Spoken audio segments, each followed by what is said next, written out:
Welcome to No Password Required. I'm your host, Jack Clabby, a cybersecurity attorney at Carlton Fields, PA, here in sunny Tampa, Florida. And with me, as always, I am Kayley Melton, the Director of Strategic Initiatives at the Cognitive Security Institute and the Bob Ross of InfoSec. So, Kayley, we've just finished a great conversation with Trevor Hilligoss. Kayley, what stood out to you the most from that conversation? Oh my gosh, it was such a fun conversation. I can't wait for people to hear the polygraph section.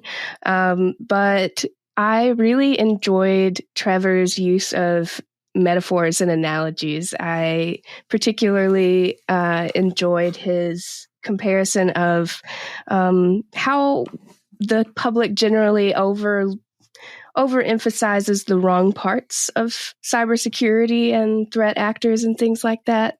And he compared that to how we're deathly afraid of airplanes and airplane crashes, but we don't think about the far more dangerous job of driving to the airport itself. So, yeah, and it's something that those in the cybersecurity industry, particularly in the high levels of the game, they want to talk about the hardest and newest and coolest stuff.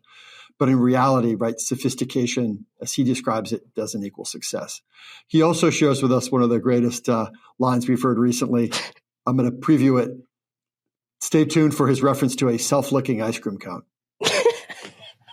All right, so you've heard a little bit about Kayley and I have taken away from this discussion. Now let's hear what Trevor Hilligoss has to say.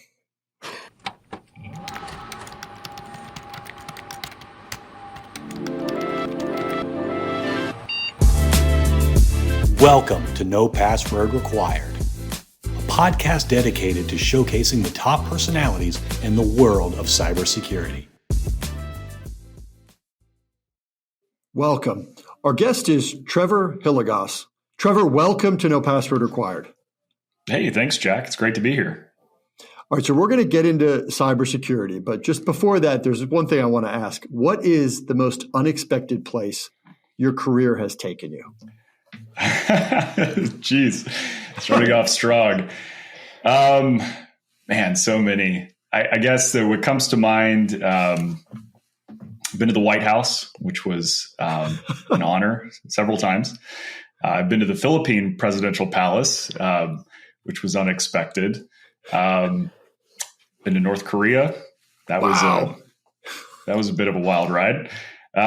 Probably some others that I shouldn't mention on a national podcast, but let's start with those three.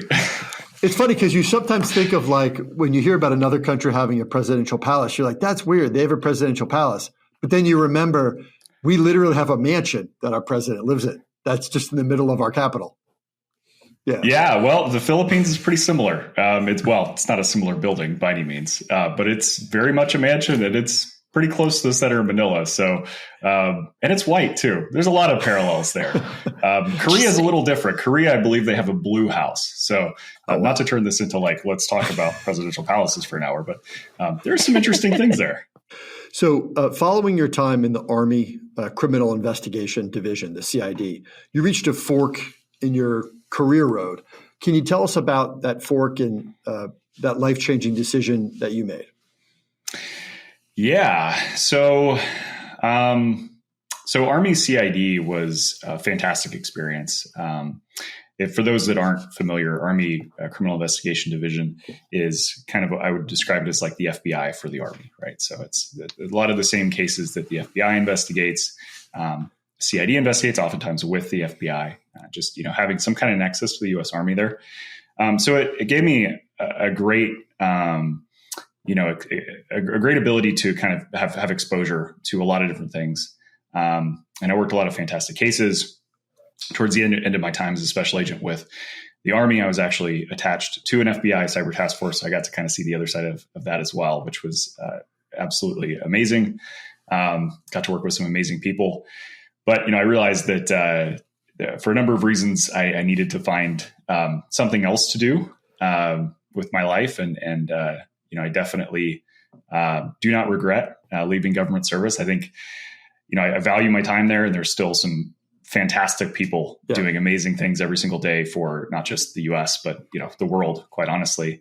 And I'm incredibly thankful that those people are there and doing that. And I'd like to think that I'm able to assist, if only at a distance and on the other side of the fence.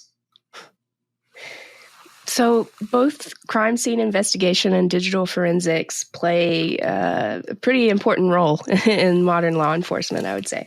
What drew you to each specifically, and how do they show up in your work?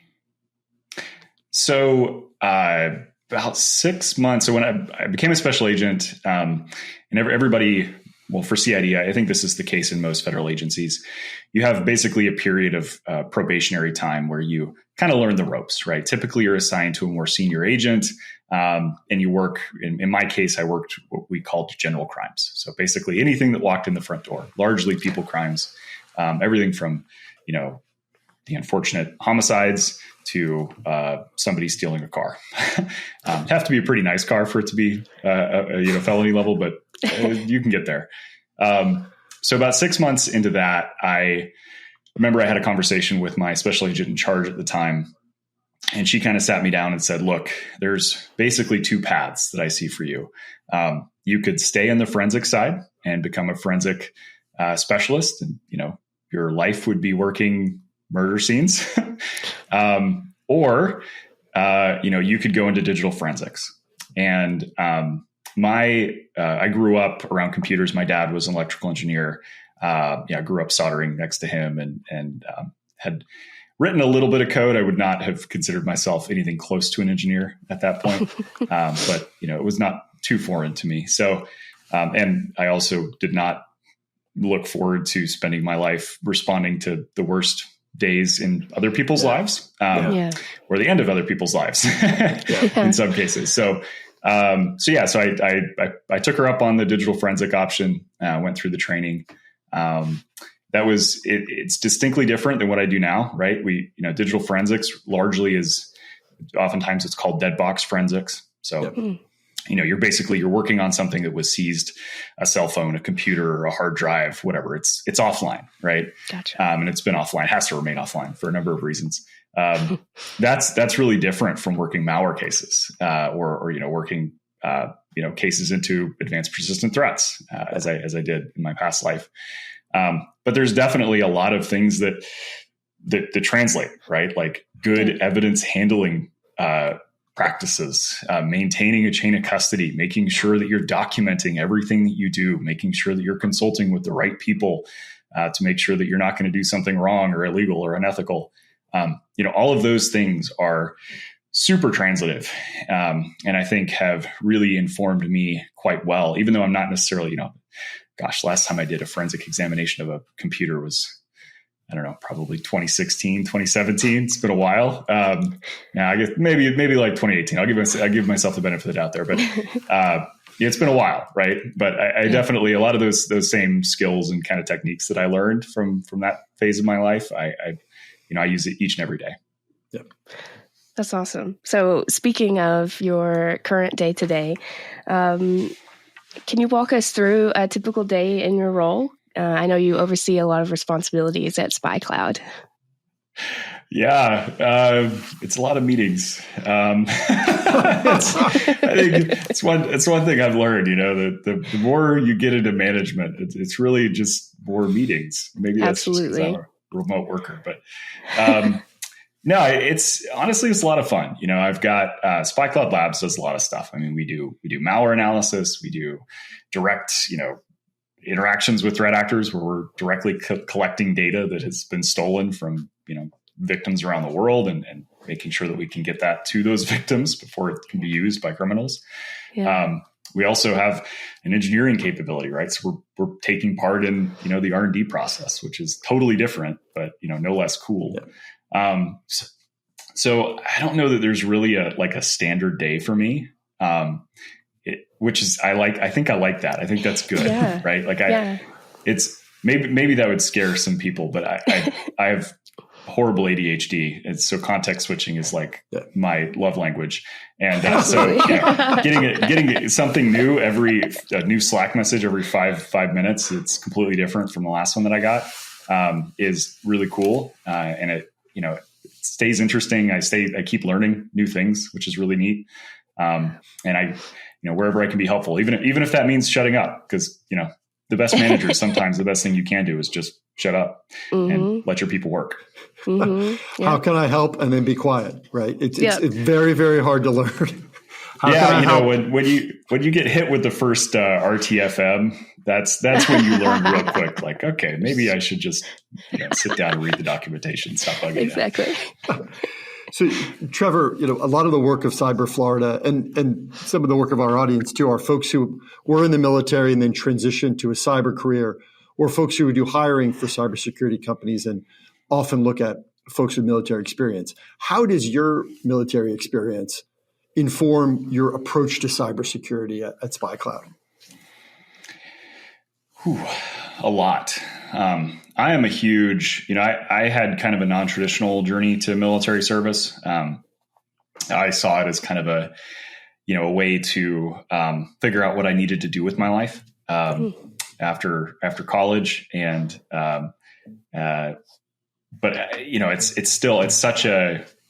it's such a good learning experience. I think about like the kind of guy that I was when I was 18, right? I didn't know what the hell I was doing. Right? I didn't know what I wanted to be. I could barely get my shoes tied in the morning. And the military is full of a bunch of 18-year-olds that are just like you, right? And that are learning and seeing these crazy new places all around the world, especially joining, when America was at war. It's a unique experience. So I think a lot of that, I would say it's probably taught me more about leadership than cybersecurity specifically, mostly because I didn't really do a lot of cybersecurity when I joined the Army. I joined to be a forward observer. Doing targeting of artillery mortars and aviation, not super close to cybersecurity, probably as far away as you can get. But certainly, learning how to be a leader, learning how to take care of people, and really, regardless of what career field you're in, that should be your first. If you're a leader, that is your first and last responsibility above all else, is taking care of your people. So that kind of experience being in that military mindset, not that I'm a drill sergeant by any means, I was a horrible NCO, but taking care of people, making sure that you put the mission first. And oftentimes the mission is the people, right? In most cases it is, I would argue, is definitely really useful in my current field. Trevor, I know you lead your team based on the General Patton quote that don't tell people how to do things, tell them what to do, and then let them surprise you with their results. How does that align with your kind of leadership philosophy? Yeah, to tell them, and I'm going to butcher the quote, but it's something along the lines of tell them what needs to get done and be impressed at how they go about it. Right.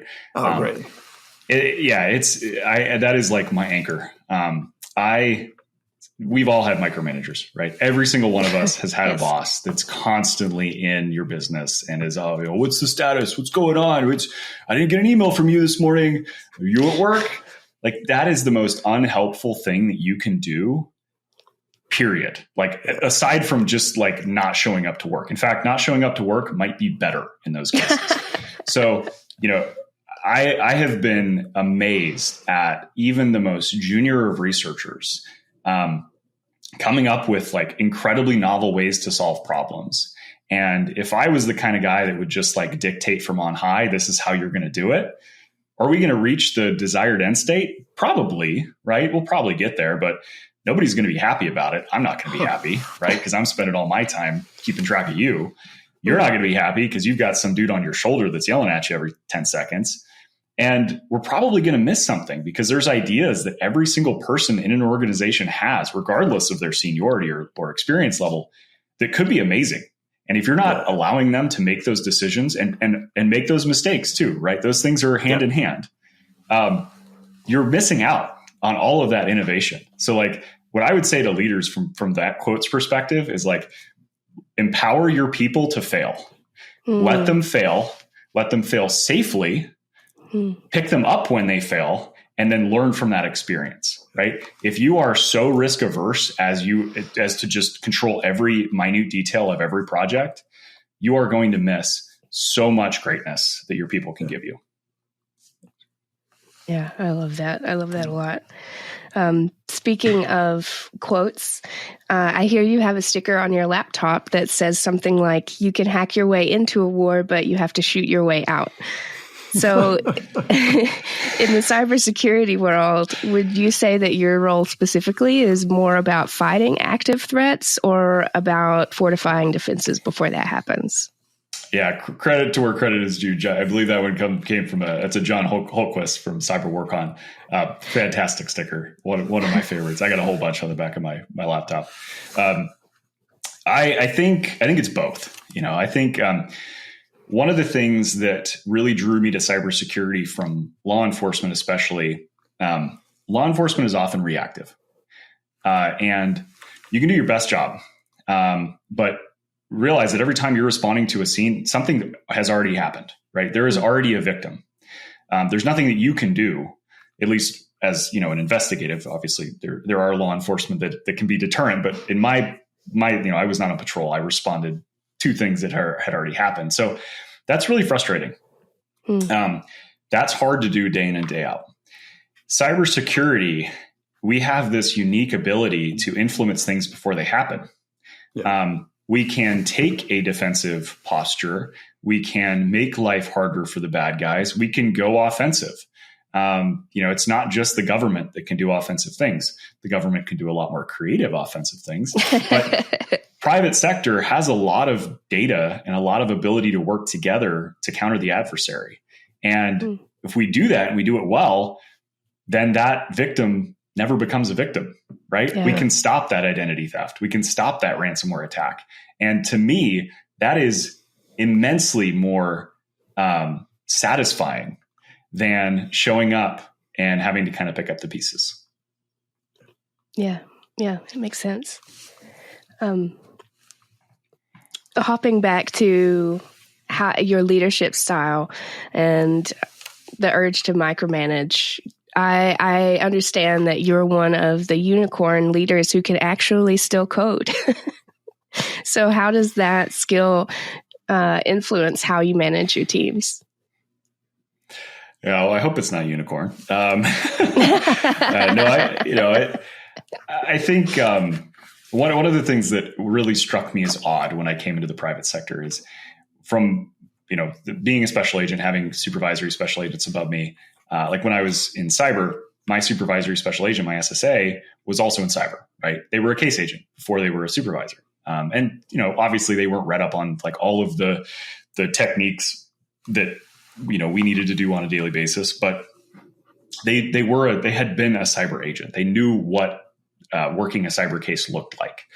And so they could be an advisor, they could be a mentor and provide, technical suggestions that could be very useful in working a case. The weird thing for me is the private sector doesn't seem to have gotten that message. There's a lot of non-technical leaders of technical people. Mm-hmm. And I know I've heard the arguments for why. I get it. It doesn't make sense to me. You don't need to be the most technical person in the room. You don't need to be the best coder on your team. In fact, you shouldn't be the best coder on your team if you're a leader. I'm certainly not. But when I'm in these meetings and I'm hearing engineers talk about the challenges that they're facing, if I don't even understand the core concepts of those problems, I am a detriment to my team.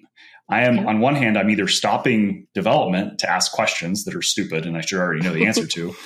On the other hand, I'm unable to give advice. I can't be that mentor because I don't understand the core problem.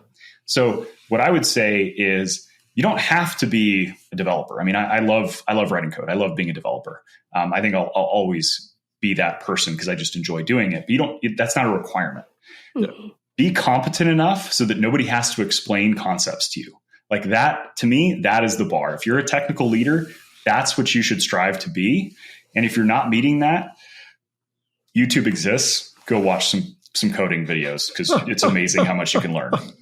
Yeah, I totally agree. I have the same sort of, I've been a leader of devs for years, and although they've always loved to tease me about my own coding skills, I was at least a programmer. I do understand the concepts. Yeah, the code's going to look ugly. There's not going to be doc strings. I can guarantee you that. But if there is, I use ChatGPT. But hey, you don't have to explain to me that if else statement that you're talking about, right? I can read it. Yeah. That's such a huge benefit for technical teams. That's one of my own pet peeves, honestly. All right. So sometimes, Trevor, you do get into it with folks on LinkedIn, and you recently had a little bit of a back and forth with a friend about APTs. Can you describe that a little bit for us? Yeah. No, I love. I have a love-hate relationship with LinkedIn and social media writ large. But no, that was fun. So that was a friend of mine, another leader in CTI. I don't remember exactly what the post was about, but I talk a lot about I've worked APT cases before. Now I do a lot of cybercriminal stuff. I did a lot of cybercriminal stuff when I was a special agent. It used to be that there was this really hard line between the two, and you could really equate the success to sophistication, right? Those were essentially exchangeable words. How sophisticated an actor was generally could be, highly correlated with how successful they were. I've been making the argument for a couple of years now that that's just wrong. Maybe it was right at one time, but these days, with how commodified, the ecosystem has become and how basically everything is sold as a service now, sophistication really does not matter. At least, well, especially for the cyber criminals, but I would argue even for a lot of the APTs, a lot of the stuff they're doing is very basic, accepting the 0 days that we see every once in a while. Yeah. A lot of the stuff they're doing is very basic, hack tricks type stuff, right? So that was the argument that we got into, was kind of related to that. I think I said something along the lines of, unless you work for a 3-letter agency, you probably should worry a lot more about the dude sitting in a basement in Severodonetsk than the guy that's in a government building in Moscow or St. Petersburg, right? That's it. It's always unpatched. It's always unpatched Windows 95 in the basement. That's might as well prepare for that. You don't have to worry about the super highly sophisticated stuff. Yeah. I would add to that. It's either DNS, it's that unpatched Windows 95 server, or it's some dude that didn't turn on MFA for the past 20 years and has used the same credential for the same amount of time. Right? We have MFA for everyone. Yeah, we have MFA for everyone, but our C-suite didn't want to turn it on. Right. Exactly. Right. Exactly. Yeah. I've heard just the craziest stories about, well, he has a flip phone, so he can't do MFA. Well, give the dude a YubiKey. Come on, man. Right. But yeah, so that was the exchange. It was basically look, I get that we've built an entire self-licking ice cream cone of an ecosystem around, APTs and talking about APTs, and that's cool. I like the word salad as much as anybody else. But let's open the aperture a little bit and remember that it's usually not the 0D that we need to worry about. It is that, as you mentioned, Windows 95 server that was plugged in 30 years ago and has not been touched since. What do you think is the biggest misconception that people have about cyber criminals, and why do you think that myth persists? Just what I said. It's sophistication. It's and I blame Hollywood for this. But it's not just Hollywood. It's also, we the cybersecurity community are part of the problem. I think we tend to focus on the most sophisticated. It's like the plane crash dilemma, right? We all know that planes are incredibly safe. That, you're much more likely to get into a car accident on your way to the airport than you are to have any issue while in the actual plane. Yeah. But because, horrific events like what we saw in DCA a couple months ago happen, and they get so much news coverage, it inflates our perception of the problem, right? Yeah. The same thing is true, I would say, with actor sophistication. We hyper fixate on these massive, cyber events that are very, very rare and use 0 days. And it's this complicated, infection vector that takes multiple blog posts to explain.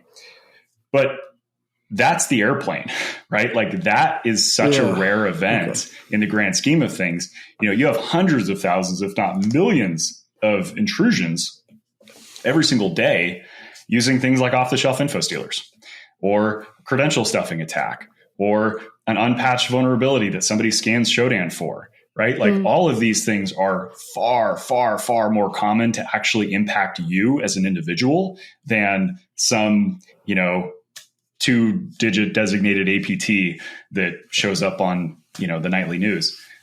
So that is what I would really focus on personally. It's what I do focus on. Because I think that's the bear of the problem. It's great that we have folks to focus on the other side of that. The APTs definitely do need some love too, but I really do wish people would get a little bit farther away from Hollywood and realize that not every criminal is a criminal mastermind. Yeah, that's a great way to put it. I love that analogy as well. It strikes me that you're very charismatic and well-spoken, and I'm assuming some of that comes from being a regular on the cybersecurity talk circuit. So I'm curious what your most memorable post-presentation interaction might have been through that talk circuit time. Most memorable. So a little bit after the start, so 2022, little bit after the war in Ukraine kicked off, I was in Europe giving a talk on a specific Russian threat actor, cybercriminal threat actor that was highly targeting Ukraine. And I had the suspicion, it was not confirmed, but that there was some sharing going on with the Russian government. Shocker, right? Super out on a limb on that one. Anyway, after the talk, a guy came up to me that had listened to the talk, and turned out he was, and I don't remember the exact agency, but he was essentially the head of like the Ukrainian government network security agency or whatever that agency was. I don't remember exactly, but he was obviously very, very interested in what I had to say.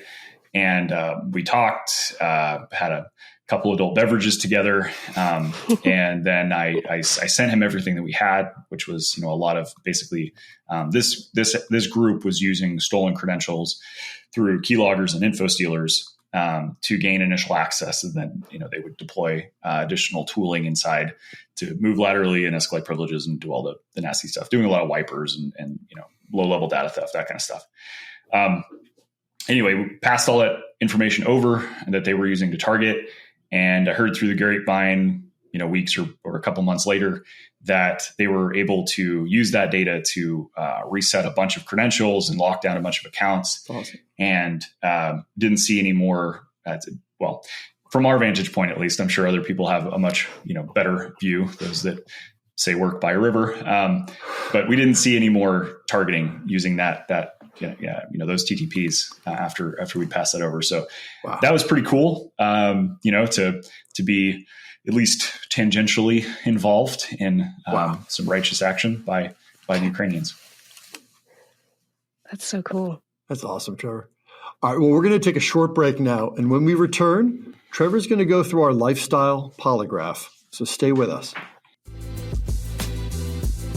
You're listening to the No Password Required podcast. We cover cybersecurity and a lot of other stuff. Welcome back. As many of you know, the Lifestyle Polygraph is a test used by the federal government to determine if a person is worthy of learning some of our nation's most important secrets.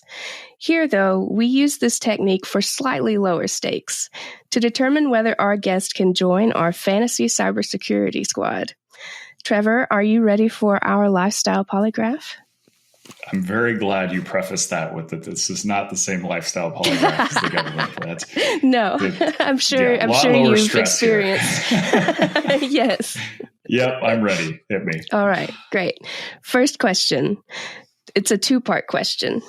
If you had a board meeting walk-up song, what would it be? And second part, which song would you judge most harshly if one of your coworkers had it for their walk-up song?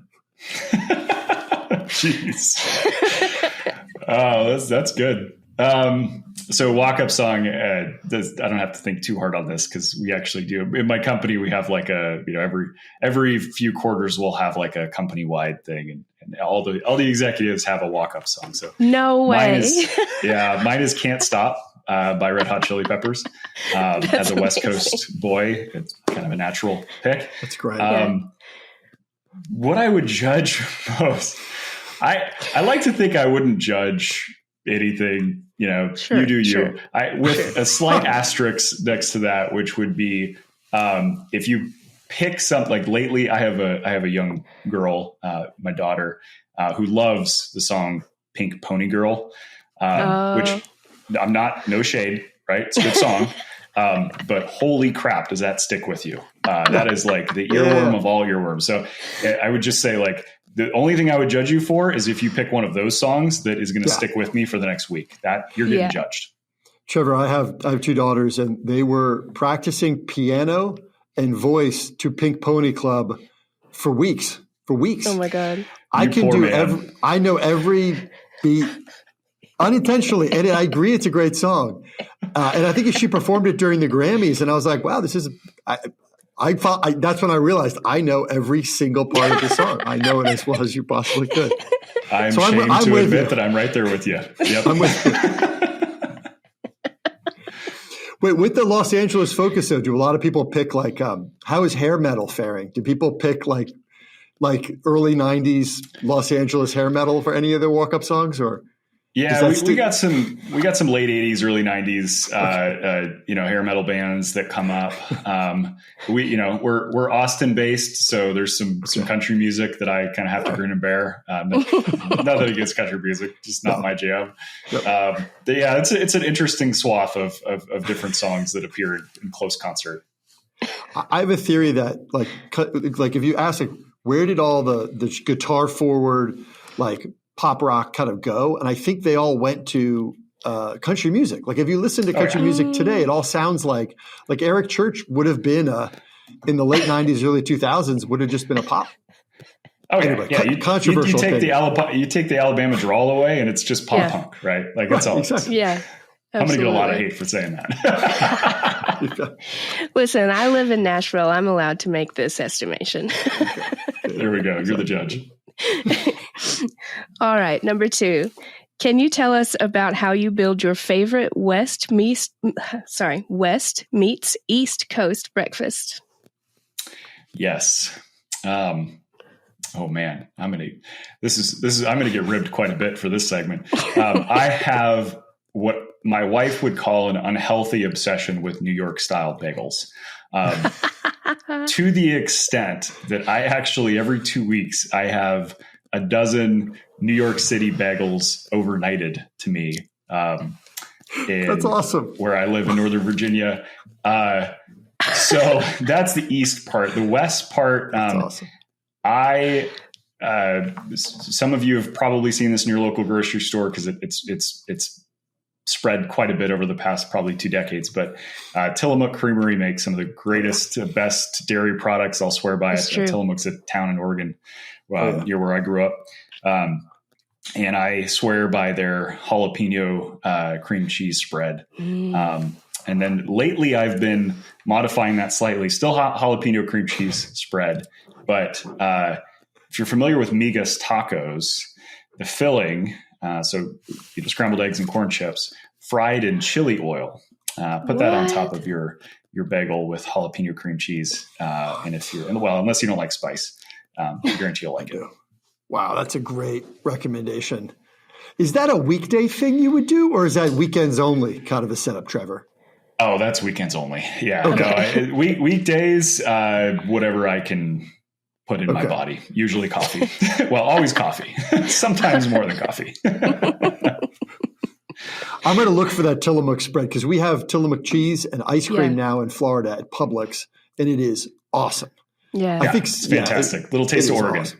Awesome. I'm excited. I'm excited to hunt that down. I'm going to check that out and try this one. You learn a lot about folks about their breakfasts, right? It really is something. But there are days sometimes where I don't eat until dinner, and it's just horrible, right? I need to always remind myself, sit down and eat something, for heaven's sake. Come on. Yeah. Way to go. Yeah. It's like the Snickers commercial. Yeah, exactly. Couldn't be a truer representation of how a day often goes for me. Yeah. All right. Number 3. Which 3 people that we have heard of would you choose if you were building the ultimate escape room team? All right. So I got to confess, I did think about this one beforehand, because if you had asked me this directly on the spot, I would have a 0 answer for you. But here's what I came up with. So I would get Jack Sparrow, specifically because, well, he's a great rum drinker and I'm a big fan of rum. So that's tertiary. So specifically because a crazy plan that always works out, right? That's your planner. Yeah. I would get Tony Hawk, number 1, because I was a child of the 90s and pro skater, come on. But also because he does all of his own tricks and they're fantastic. So that's the stuntman. And then number 3 would be Neil deGrasse Tyson. Number 1, because he's quite smart, brilliant even, but more importantly, he is so good at explaining incredibly complex scientific concepts in a way that everybody can understand. And I think having a scientific communicator that is brilliant and that can also speak in a way that other people can listen would be a fantastic benefit to said escape room. That's a really interesting team to throw together. I like that. You would have Jack Sparrow and Neil deGrasse Tyson solve it, and then you just have Tony Hawk doing 900s like off to the side, just like to hang out with. Yeah, he's not really all that critical. I just really want to meet the guy, honestly. Just use it as a chance to get some time with him. It's really pretty awesome. I think at one point he had a LinkedIn account too. At some point someone might have shown it to me and it was just like amazing, entrepreneur, stuntsman or something like that. Just something really ridiculous. I saw him walking through the Austin airport years ago. And it was like straight out of a meme. He had his skateboard in his hand. I was far too much of a chicken to go up and say hi to him, but it was just definitely the perfect expression of peak Tony Hawk. I found myself watching an hour-long play YouTube video with my son, who's 13, of Tony Hawk Pro Skater on I think the PS2. And that was quite the throwback. But I was like, yeah, I'm 100%. We're just going to sit down and watch this whole thing for an hour. It was just better than any movie I've seen in the last 6 months. Oh, yeah. So he's also responsible for that, in addition to all the other cool cultural things he did. So got a lot of people into video games. It's true. Okay, number 4, speaking of video games, what is your favorite nerd culture thing? Oh, that's an easy one. It's all over my background. I love Star Wars. I've loved Star Wars for my entire life. I remember I had a Jar Jar Binks to-go cup back when early 2000s when all of the fast food establishments were giving out Star Wars merch. I still have that, actually. Wow, that's awesome. So I'm also pleased to say that I've gotten my entire family, including my kids, obsessed with Star Wars. So I feel like that's a nerd achievement. Yeah. But yeah, all things Star Wars and Lord of the Rings. But this is up here as the Tolkien original trilogy. Nice. But obviously, the lion's share is devoted to Star Wars. So you're a Star Wars versus Star Trek person, if you're picking between the two, for sure? Okay. Yeah, my dad always watched Star Trek, so I did grow up watching Star Trek, but I never got into it as much as Star Wars. Got it. Okay. Sometimes we get like a curveball in there, and people will say Babylon 5 was my favorite pick, but it's good to see. That's another great show.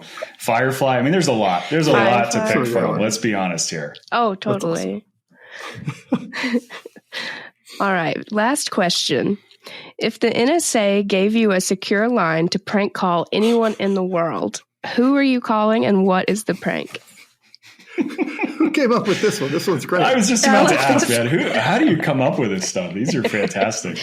I imagine you came up with these before ChatGPT was a thing too, so you can't even blame it on AI. So if I had if the NSA gave me a secure line, I would call Gordon Ramsay. and I would pretend to be one of his chefs that he reformed. Yeah. And I would say that I forgot how to boil water. Oh, no. That's what I would do. And I'd ask him to teach me how to boil water. I don't think you can actually cook. This is it, Trevor. This is a main thread of our podcast is complaining that all cooking shows don't have to be competitions. Why is it always a competition? It could just be a fun and relaxing thing where you learn a recipe.